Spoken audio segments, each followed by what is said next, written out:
Hello, I am Jean-Marc Lefebvre-Despeaux, Chief Executive of Bluestar.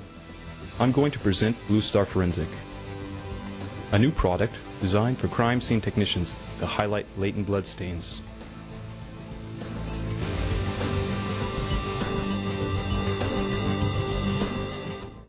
We know that visible blood stains are already considered and studied in bloodstain pattern analysis as a technique of establishing what happened at a crime scene.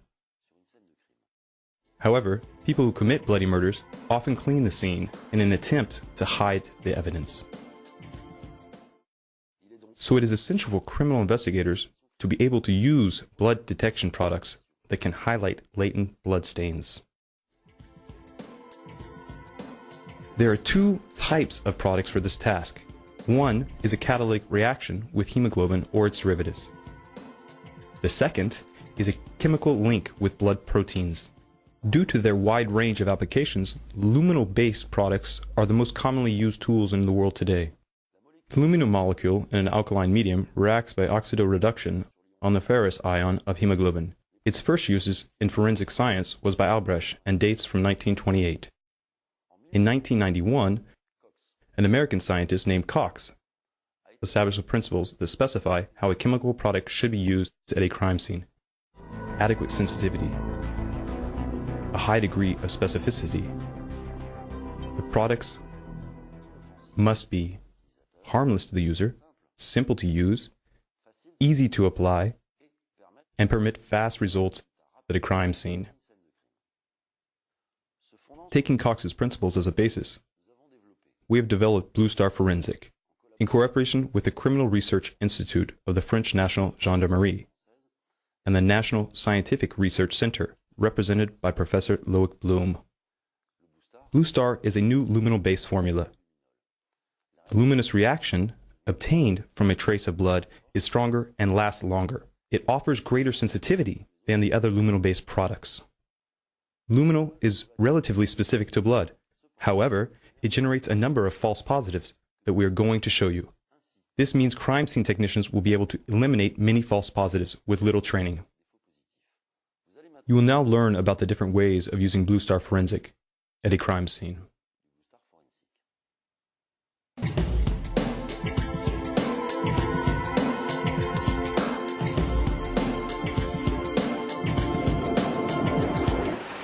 I would like to introduce Philip Esperanza, a court expert on blood stain pattern analysis and detecting the presence of blood.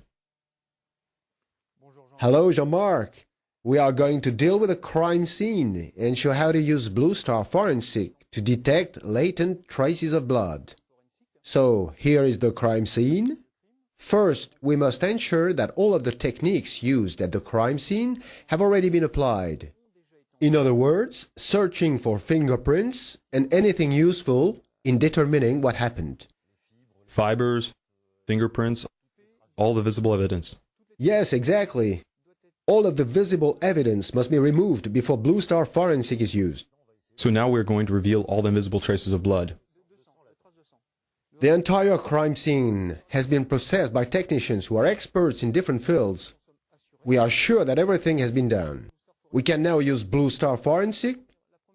The first thing to check before using the product is that water was not added to the scene. This water could come from rain entering through an open window. The traces would therefore be even more diluted. The source of this water can be even more ordinary. We are close to a lawn early in the morning. There is dew that we must avoid bringing indoors. So we have to take precautions before entering the scene. The first thing we need to do is get equipped, like every crime scene technician. Put on a white suit, mask, gloves, and of course glasses and overboots. And all of this is to prevent contaminating the crime scene with our own DNA. Yes, like every technician, we must avoid contaminating this scene ourselves. This first, and that second.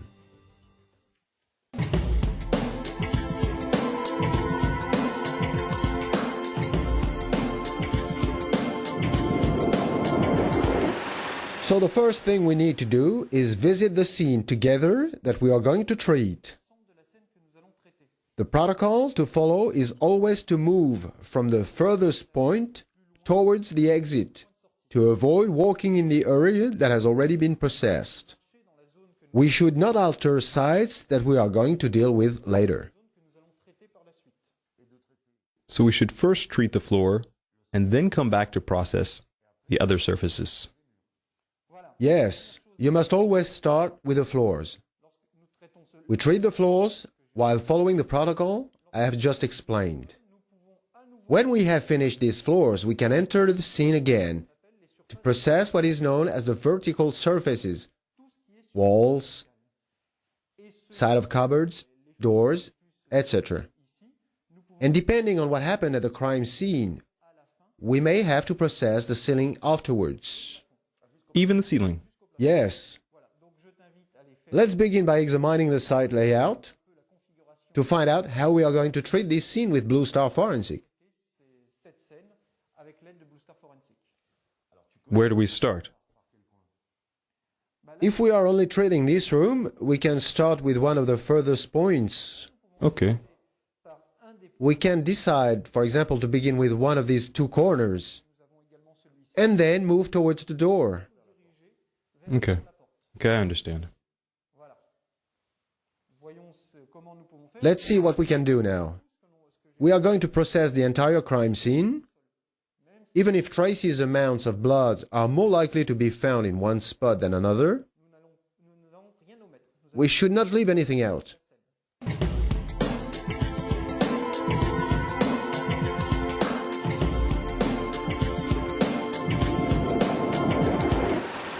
We will now prepare the Bluestar.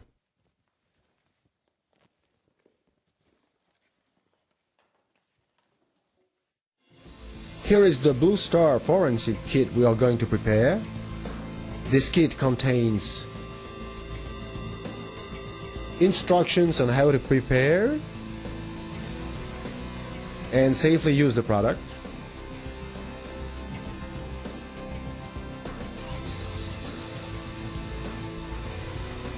A bottle containing a liquid solution,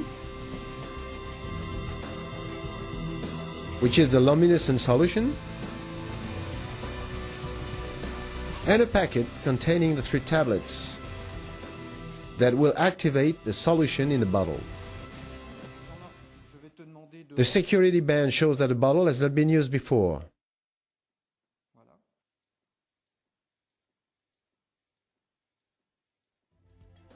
We put the 3 tablets inside and close the bottle by twisting on the spray nozzle.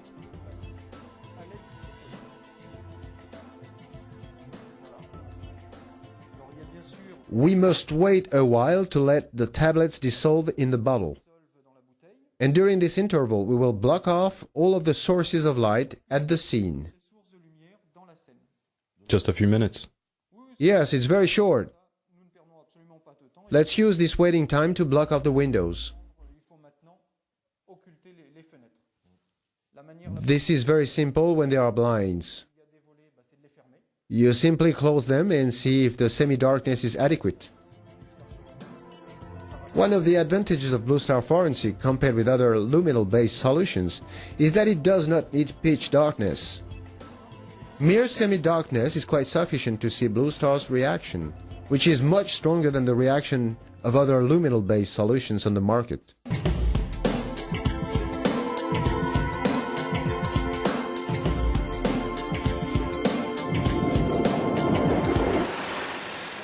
I will now present a different pack, Bluestar Forensic tablets. The product works in exactly the same way, but the preparation is slightly different. It is only made up of tablets. This means the technician must obtain distilled water and a sterile sprayer. Why sterile? Because we must always avoid contaminating the scene. So we have to make sure that the water and sprayer do not contaminate DNA found at the crime scene.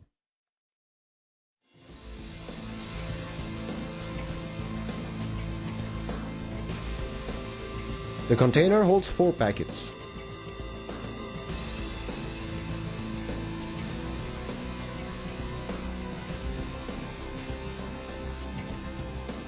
Each packet holds a beige tablet and a white tablet. Let's dissolve these 2 tablets in 125 milliliters of distilled water. We'll close the blinds while the solution is being prepared.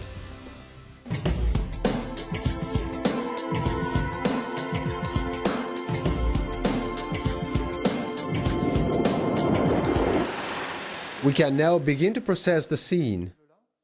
We'll begin with this corner. The first thing to do is to place the camera on a tripod because a long exposure will be needed.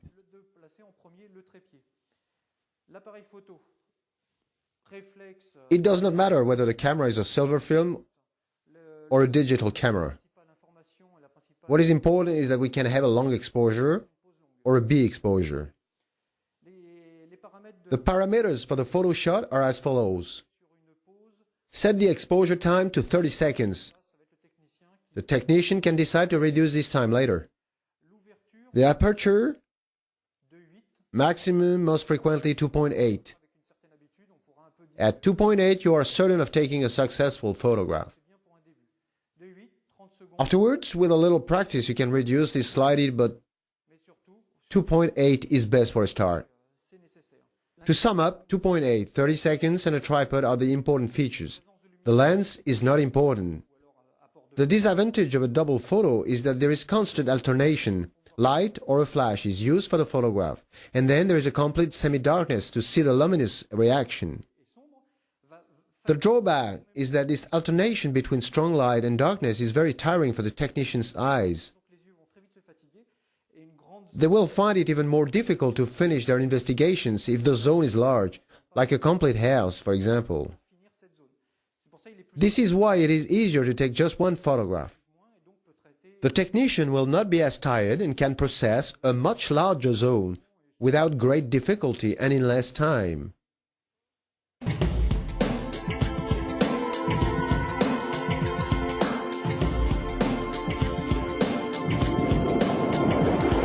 We'll start with this zone. You, as the photographer, must outline the area to be photographed, using the flashlight, because we are in semi-darkness. Tell me your right limit, your left limit, your upper limit, and your lower limit.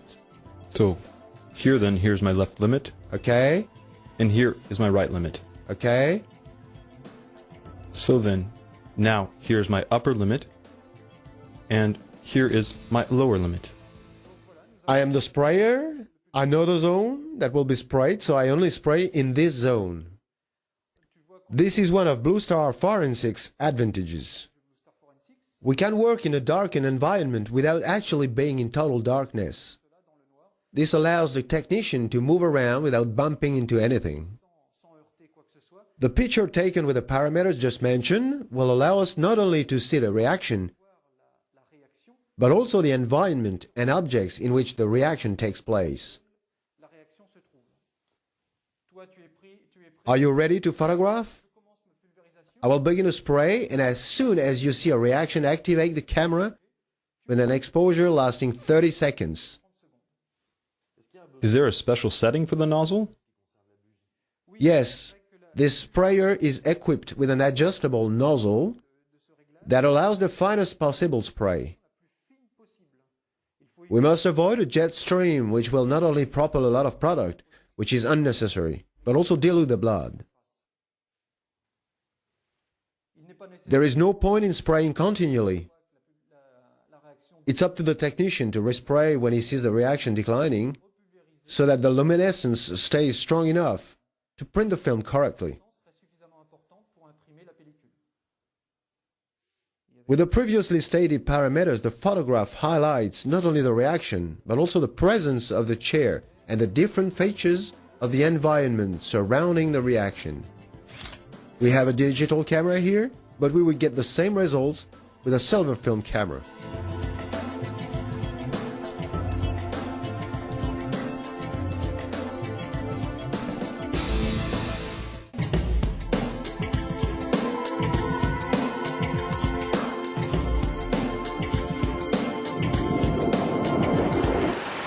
We are now going to move on and continue photographing the floor if there are reactions. What was the right limit a few moments ago must now become the left limit in the current frame, so that we can advance little by little to process the entire floor.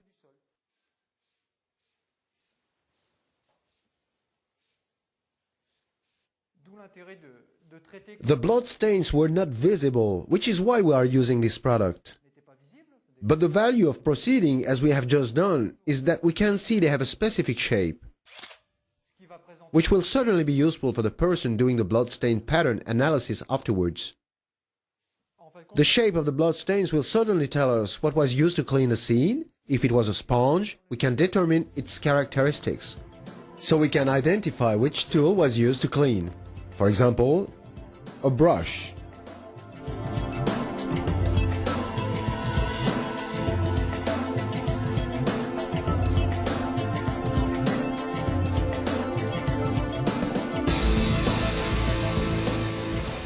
If the blood stains are very light, because the zone was cleaned very thoroughly, the luminescence is weaker and we need more darkness to reveal these traces.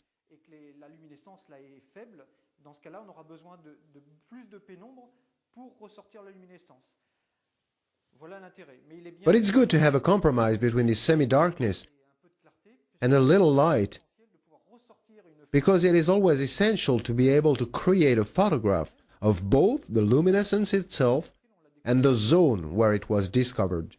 If we were in pitch darkness, we would not know whether the trace was on the floor or a wall. The settings between semi-darkness and light should vary during any treatment of the scene. We have just worked near a window. Even though the blinds are closed, residual light enters. The zone will be a little brighter than a zone in the room that is completely hidden from any light source, such as behind a desk or behind a bed, where it will be darker. In contrast, at the bottom of a door, the gap under the door will let in a lot of light and may harm the quality of the picture.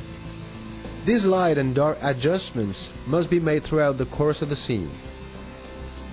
The photographer must always think of it and say, I have a little more light here, so I will have a shorter exposure time. Or say, I am in an area that is a bit too dark, so I'll need a longer exposure time.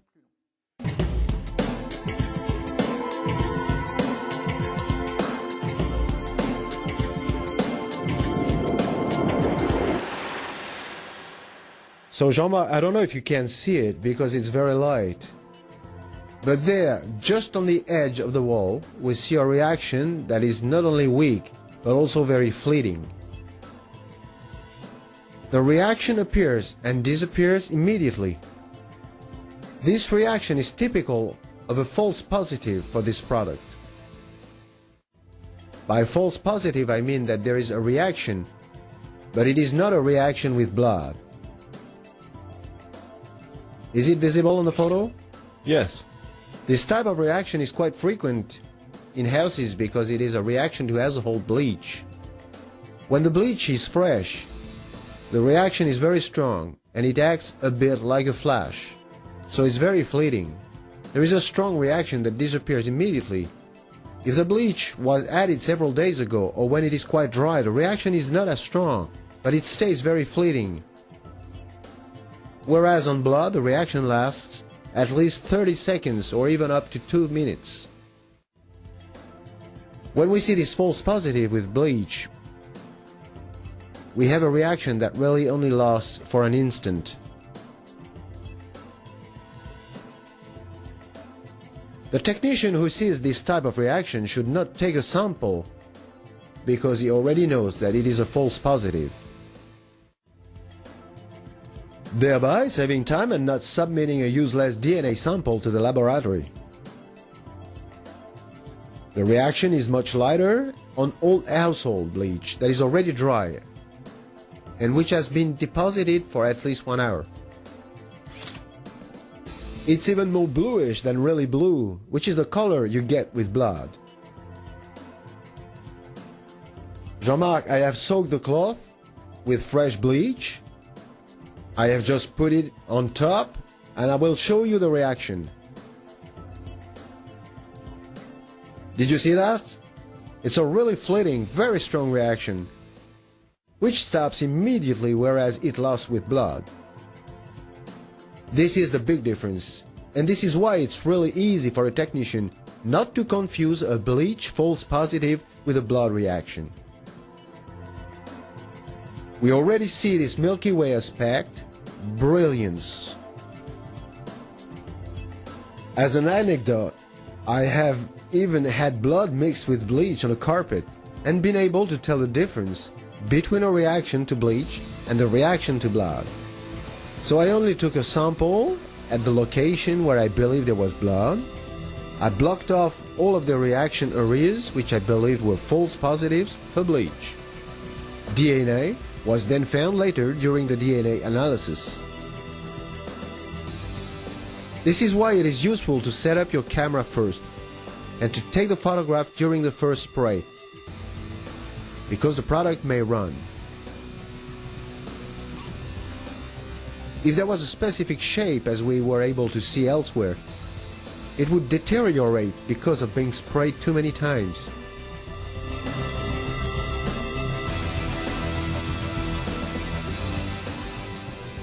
The false positives, the first with household bleach, a product that is commonly used in the home, and the second with acrylic paints, which are also often found in houses. This does show that false positives exist for Bluestar and that they should not be hidden. More generally, what can cause a reaction with Bluestar? Metal ions. Where can they be found? They can be found in nature. For example, simple lichens will concentrate metals from pollution, so these lichens will react. You also have other false positives that are found more or less everywhere. This is why we can't draw up an exhaustive list. Even though they turn up really everywhere, even in nature, it is easy to distinguish false positives because, as we have seen, the reaction is not quite the same. The intensity of the blue is different, and really not blue at all, more of a whitish color. In particular, the kinetics of the reactions are much flashier when products like bleach are involved, or they take a much longer time, as can happen with certain paints. Take the example of a simple copper coin that anyone can have at the bottom of his pocket. You should be aware that copper entering the composition of this room will produce a reaction that is weak but lasts a long time, so everyone can experience a false positive on copper with a coin.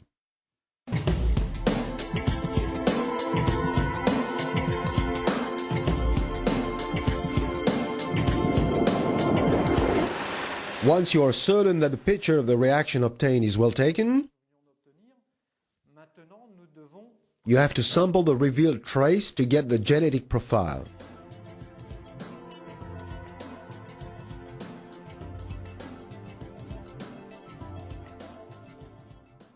There are two methods for this, but the recommended one is to remove the medium using a scalpel. Nothing is better than a scalpel for cutting the medium where the product reacted. We remove the entire medium that reacted by using a pair of tweezers. We use these instruments to avoid any genetic contamination. We then simply put this medium into a manila envelope.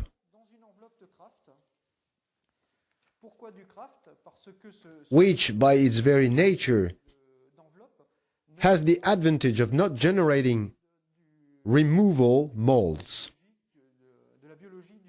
Plastic packaging should not be used at all, as it causes mold to appear. So you should always favor this removal method and the use of manila paper. In this case, the reaction took place on a tile, so it's very difficult to remove the medium. We will move on to the second method. Direct removal of the trace using a swab. Just after taking the photo, we'll still have enough luminescence on the medium to take the swab from its sterile envelope and apply it to the zone that reacted. We apply it in the same way as if it were a visible trace. However, you have to lean hard enough because we are taking latent traces that have not been revealed and which contain very little genetic material. So do not hesitate to rub the reaction area well to recover a maximum of the product that reacted on the swab. You should not be satisfied with visible luminescence on the swab, because the swab will become luminescent as soon as it comes in contact with the reaction zone. The swab should therefore be applied to the reaction zone effectively. We now put the swab back in its envelope, and we will either freeze it or wait until it dries out in ambient air before sending it to the lab for a genetic profile search.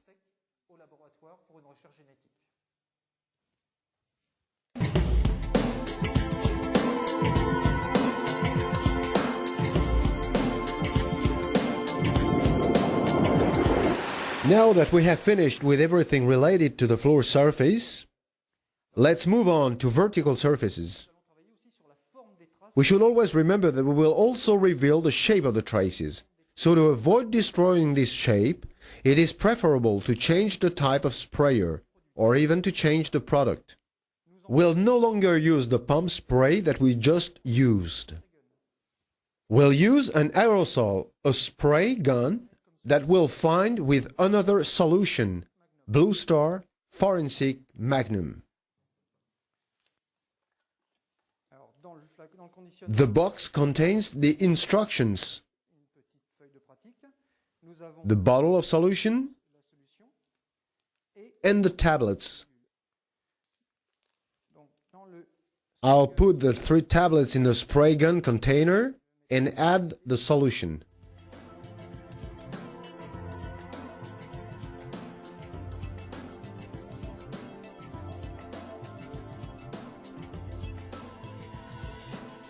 We should point out here that the Bluestar Magnum is a 125 milliliter solution. Yes, which is more than enough for treating vertical surfaces. The advantage of this type of aerosol is that we will be able to process vertical surfaces without altering the shape of the revealed traces. This means we can do bloodstain pattern analysis of the trace, and we no longer have to activate the sprayer's triggers mechanically. The spray gun propellant is a gas canister that can propel up to 750 milliliters of Bluestar Forensic Magnum. 6 packs like this one. And the advantage? We can study vertical surfaces without altering the shape of the traces that appear, allowing bloodstain pattern analysis of traces afterwards.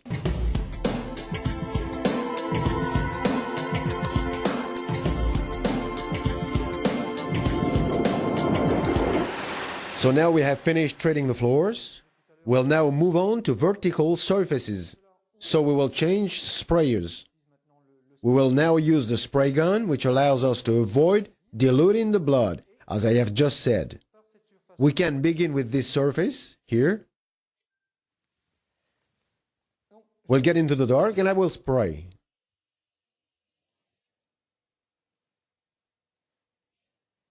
As you can see, the spray gun not only reveals the trace, there are no runs, so we can do bloodstain pattern analysis afterwards. We can spray several times without the product running.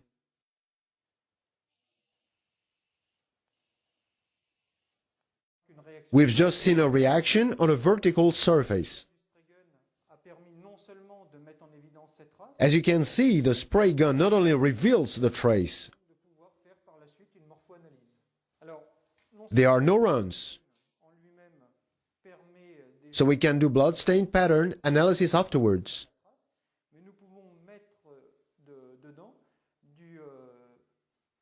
Using the spray gun with Bluestar Magnum is recommended because it is more concentrated and will therefore react better with this type of aerosol, whose particles are extremely fine. We can now treat the windows. We should not forget to set up the camera correctly. We are on a vertical surface, so the camera must be positioned to face the zone that we are going to spray. Yes, it must be perpendicular. Every precaution should be taken to avoid deforming the images, either through the photograph itself or by deforming the shapes by spraying too much of the product. And you should avoid all distortions of pictures, as well as taking photographs that recede too much.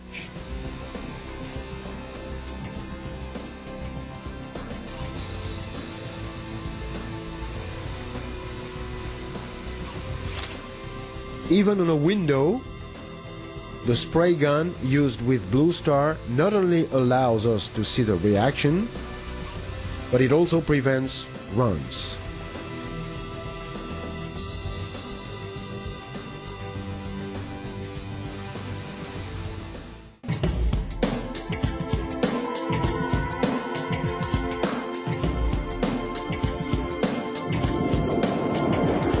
I will now show you a special case. The less light available, the easier it is to see the reaction. But the darker the zone, the more difficult it is to take the picture. Look here at this example. We do not have any source of natural light. If we switch off the light, we are in pitch darkness.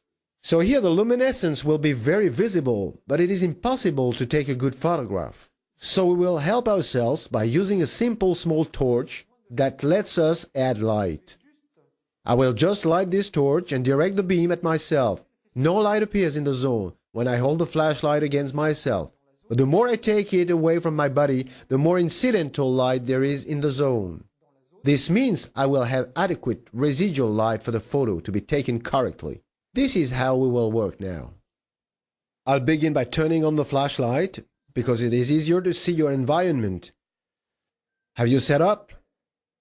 Yes, I'm ready. I will now spray while playing with a beam of light.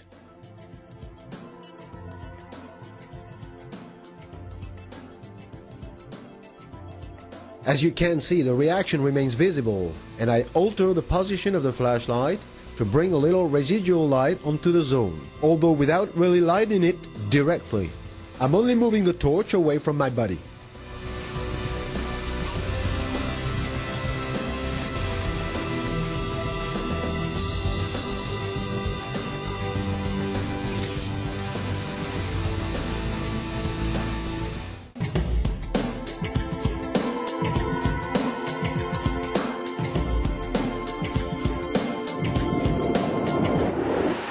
I will now show you a different product. At certain crime scenes, we can find blood other than human blood. For example, blood from pets, butchered animals, or even hunted animals. So it's important to be able to distinguish human blood from animal blood at a crime scene. Hexagon OBTI is an immunological test that can distinguish human or primate blood from all other animal bloods. The sampling technique is similar to the swab technique. This stem that is part of the sampling tube will act as a swab, but you can use a swab.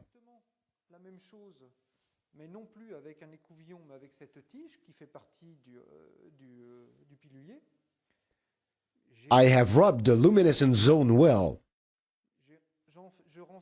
Then I close the cap and I shake the unit for a few seconds. Then I take the test medium from its packet. It looks like this. Here you have a zone marked with an S, which is the source, in which we must put 2 drops of the solution obtained, which is located inside this tube. It's very simple. Just break the red end of the sampling tube, which is designed for this. The unit is homogeneous.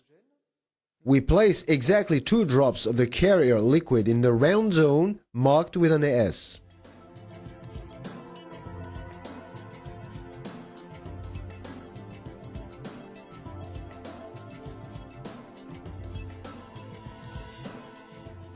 The solution will then migrate on a tongue located in this plastic medium. We can see it migrating.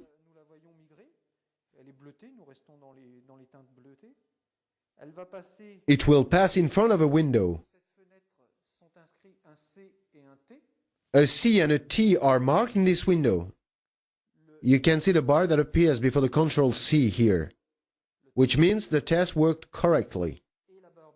But it is the bar in front of the T which is the most interesting here, because it confirms that the sample that we took is actually human or primate blood. You have to wait for about 5 minutes to be sure of the result of this test. We can now say that the sample that we took is not slaughterhouse blood, because a serious crime can be committed in a slaughterhouse. It is not blood from game either, considering that crimes can occur among a group of hunters, or blood from a pet such as a dog, a cat, and so on. We then can put this hypothesis aside immediately. We can also use this test in a systematic way on all samples to ensure that we do not have false positives that could be caused by using Bluestar. We have now finished the treatment of this crime scene. I now suggest doing a small debriefing to see if I have answered all your questions and whether we have dealt with all the topics. Perfect, let's go.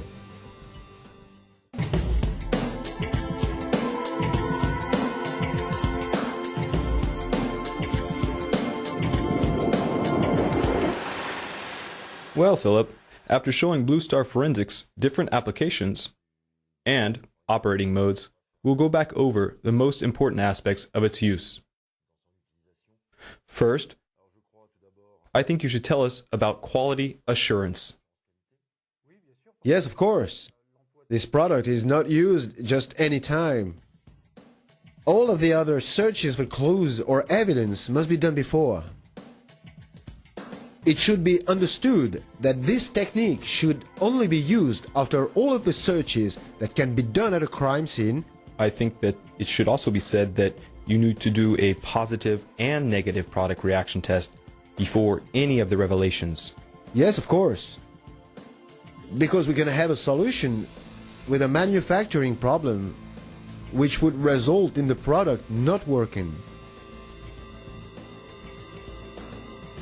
So you must make sure before using it. We take a medium that we know carries blood and spray it just to check that the solution is working. That's what we call a positive test. Then we must make sure that it is actually the presence of blood that is reacting and not the medium. For example, in all luminol-based solutions, we know that certain varnishes found on wooden furniture will cause a reaction, but that's not caused by blood. So when we have a reaction, we must always spray the same medium in a zone where we are certain that there is no blood, to ensure that this is not the medium that is reacting. This is the negative test. And now I believe we need to discuss the use of lights. We are frequently asked whether we should use UV lights or other lights with special filters. In terms of photographic technique, you have seen that we did not use UV light or any other at any stage. We do not use any extra light. The only extra light that we can think of is when we are in a very dark environment, as we were able to see in this recess, where we had no light and we were in pitch darkness. Let me take this opportunity to remind you of the photographic parameters that can be used to reveal traces of latent blood. A digital or salvo film camera and a film that is sensitive without being ultra-sensitive. It is unnecessary to use 800 or 1600 ISO. 400 ISO will be amply sufficient. You must simply ensure that the aperture is at the maximum, so it should be close to 2.8. The only thing is that these devices must have the option of allowing a 30-second exposure time, so a B exposure. Then as regards to photographic techniques, we can add that you must always remember that we will do morpho-analysis afterwards. So the shot must follow the shape of the zone and should not create any lines of perspective. You notice that when we were handling a vertical zone, we put the camera at a 90 degrees angle facing the zone that we were photographing. You should avoid any view of the zone from above.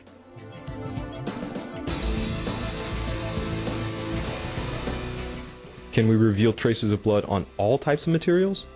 Yes, absolutely. Today we use the materials that we find most frequently in houses, but it is also true that we can use Bluestar forensic on all surfaces. Even blood-stained fabrics that have been machine-washed. We can use it on asphalt for crimes that took place on the roadway, for example, or even on grass, and in the middle of the forest. I don't know a medium today that is not suitable for Bluestar forensic. Yes, so carpets, clothes, all of these are suitable? All types of medium. The only difficulty will be varnish wood, as we said, and then not all varnishes. Only some varnishes produce a false positive. Okay, what should we say now about the product's level of toxicity? This product is respectful of the rules established by Cox in 1991. First, for the user, for people like me, the use of this product is not toxic. For the technician,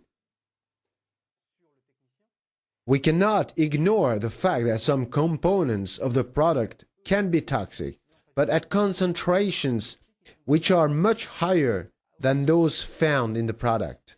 So there is no particular danger for the technician using it in the field? No. And he is protected by the clothing that he must wear anyway when managing the crime scene.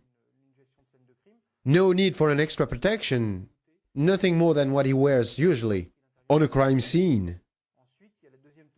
As for toxicity on DNA is concerned, while still following Cox rules, this product was especially designed not to damage the DNA.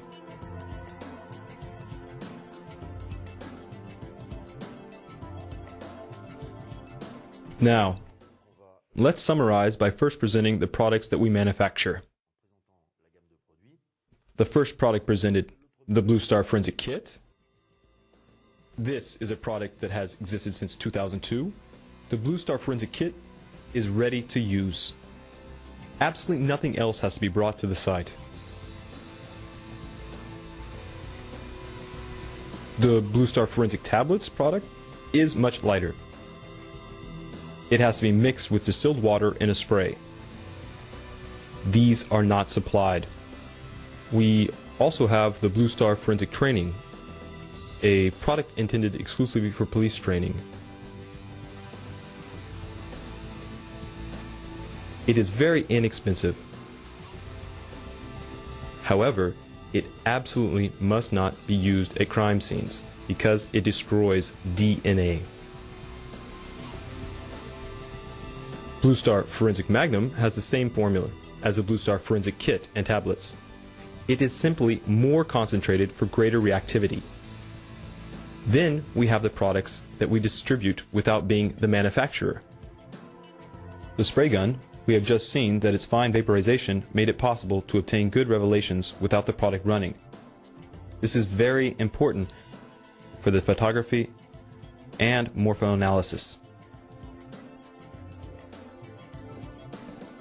And finally, Hexagon OBTI, which is a fast immunochromatographic test that can distinguish between false positives and real reactions to blood.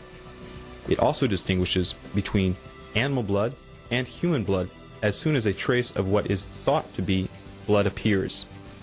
The hexagon OBTI test will only react positively in the presence of human or primate blood. I must finish by showing you two other products that you can find in stores. That product there and this one here should not be used at crime scenes. They are Bluestar products intended solely for hunters. Philip, I think that we have done a good job. We have tried to show our crime scene technician friends from around the world how to use these products along with their limits. Thank you for your contribution. Thanks so much.